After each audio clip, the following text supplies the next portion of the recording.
আজকে আমি খুবই মজার একটি ভর্তার রেসিপি শেয়ার করব।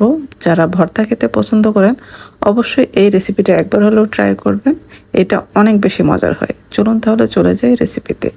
প্রথমে একটি ফ্রাই প্যান বসিয়েছি চুলায়, সরিষার তেল দিয়ে দিলাম।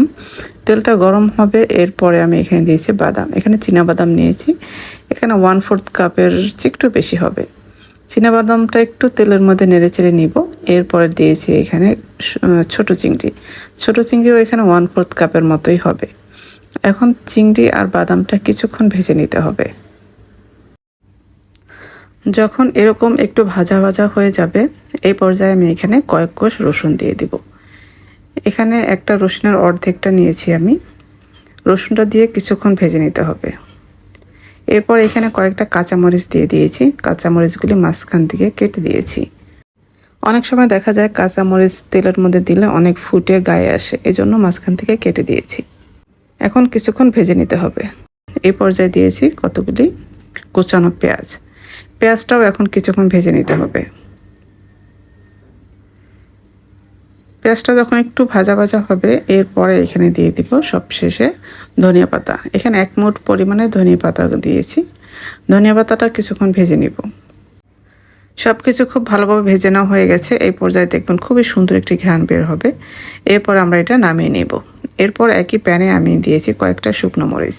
সামান্য সরিষার তেল দিয়ে মরিচটা একটু টেলে নিতে হবে।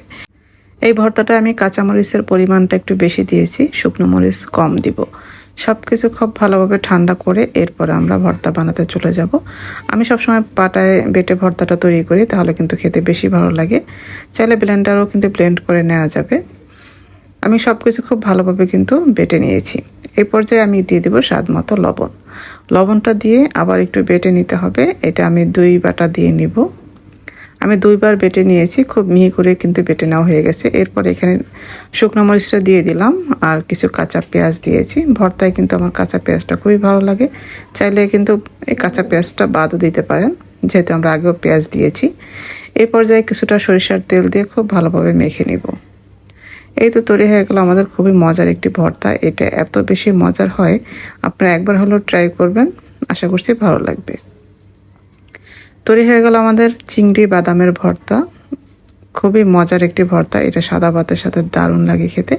আশা করছি আজকের রেসিপি আপনাদের ভালো লেগেছে। ভালো লাগলে লাইক, কমেন্ট এবং শেয়ার করে দিবেন। যারা আমার রেসিপিগুলি ফেসবুক থেকে দেখেন, পেজটি ফলো করার অনুরোধ রইল। আর যারা ইউটিউব থেকে দেখেন, চ্যানেলটি সাবস্ক্রাইব করার অনুরোধ রইল। সবাই ভালো থাকবেন। পরবর্তী রেসিপি দেখার আমন্ত্রণ রইল। আজকে এই পর্যন্তই। আল্লাহ হাফেজ।